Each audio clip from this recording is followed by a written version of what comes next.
Bridgewater founder, Reydalliyo. He's got a new book. I don't know if it's a book or really an essay or a treatise. It's a thing. Really. And it's called How Countries Go Broke, Principles for Navigating the Big Debt Cycle. And it is going to be available online soon. It's available already. It's available now. Yeah. I'm putting it out part by part. It's got 4 parts. And then in about 2 weeks, it'll be all out, and it's free on a PDF because people don't know the mechanics, and government officials don't know the mechanics. And so this went back for 35 countries. What is the mechanics? What is too much debt? How does it work? How does it end? So I wanted to convey that because it's the most important political issue that's going to be in front of us. Let's break it down, because it is very true. We are going to have taxes on the table this year in the United States, and we are going to have deficits on the table, and they're interconnected. How the deficits get dealt with is the fundamental question. You've been studying this stuff for a very, very long time. Yes, and it's not just an American issue. It's a Chinese issue. It's a European issue. It's a Japanese issue. There is a supply-demand issue, and there's mechanics of that. I hope we can touch on those mechanics, but there is a path forward, and whether you take that path forward or not is going to be critical for the bond market. But let's talk about it. And what is that path? And you're right. I've been arguing, I don't know if you agree, that the bond market, more than anything else, is going to be the governor on all of. If there is a governor on the politics of our moment right now, given that you have a red, Congress, Senate, and the White House, the only governor, if you will, politically, in a weird way, may be the bond market. Of course, because interest rates, the government interest rate is the backbone of all markets, right? Stock market, bond market, all borrowing, all lending, everything, right? So in answer to your question of what is the solution or what needs to be done, and it's almost a black and white situation, is think of the number 3%. 3%. 3% of GDP. Yes. We have a projected deficit of 7.5% of GDP. That means all those bonds have to be sold. And then because of the supply-demand imbalance, when you sell bonds, when I calculate who are the buyers of the bonds, there will not be enough buyers. And then what could be worse in this dynamic is those who own bonds also sell the bonds. And when that happens, there's a tremendous supply-demand, and then we have problems. We can get into what it looks like. It's happened many times before. So we have to stabilize that, and we can do it. That's what I call the 3% solution. 3% solution is that you can cut it down from 7.5% to 3%. Now, what people don't realize is there are 3 ways of doing that. They understand that there are taxes, there is spending, But what happens is, like in 1991 to 1997, there was a comparable decrease in the budget deficit, because if you do it when the economy is good, you will get a lower interest rate. And the lower interest rate means less money on less cost of the debt, because we have so much debt that the interest cost on the debt is more important than spending and taxes. And so you can get there. And if you get there, you'll get a bond market rally. How do you get there? But how do you get there? Because there's going to be a big question come this summer about whether you extend the tax cuts as they are, whether you make them even lower.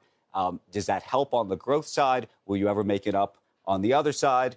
How do the tariffs relate to all of this? You know, the biggest problem, I think, is that everybody has their particular way. So I think it's first of all the members of Congress, all the president, should basically say 3% of GDP. Now, because they have all their particular ways. And then it's how do you get there? First, if you make the pledge. Second, if you can't agree, you would start off. You'd say, I'll do everything proportionately. By way of example, if you did everything as your backup, then you work from there. If you can deliver any form. So, yes, if you can deliver cost cuts, but you have to pledge to deliver those cost cuts. Now, there's smart ways and there are stupid ways, of doing that. But and everybody will argue over that. But you must achieve the 3. So I think the 3% pledge, 3%, we will do 3%. If we can't even agree on how we do it proportionately, but let's work together on trying to do it. Because our problem isn't the deficit. Our problem is the politics, the fragmented politics. Let me ask you a separate question, which is, and we've talked about it multiple times during this last 3 hours. Becky raised it at the very, very beginning of the show. We were discussing a Wall Street Journal article that was talking about P ratios at the beginning of effectively a presidential campaign, not a campaign, but a term, and just how high they are now, at historic highs, even relative to where they were before Reagan, before everybody. If we are here together a year or two from now, do you look and say these markets, these equity markets, are going to be higher than they are today? They're going to be lower than they are? Do you look at this as a great investing environment, given the backdrop of deregulation and all of the things that the president is saying he plans to do? Or do you say, wow, we've gone pretty far already?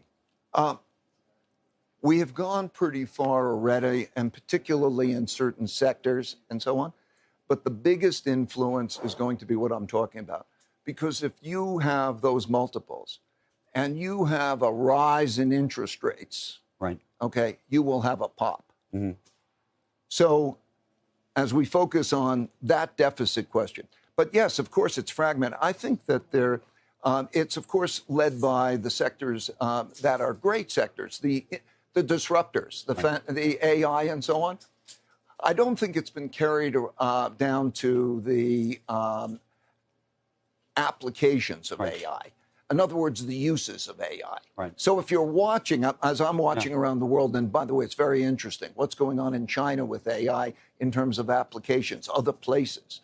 The applications of AI are under-discounted, I think. Mm. And then, of course, what is the term? What is the multiple? The multiple is an extension of the interest rate. But that means you would be long this market right now?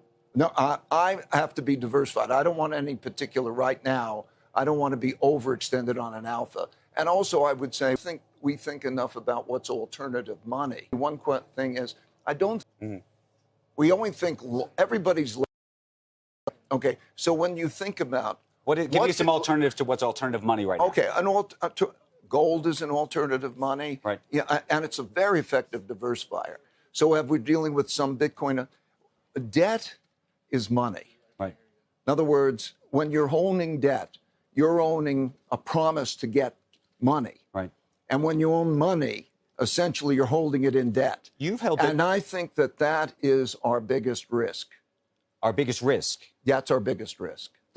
The money part of the risk. There are great things that are going on in innovation and change, but people don't pay enough attention to the interest rate, the PE, but also the cost of it. People have a tendency to think a great company is a great investment without looking at the price.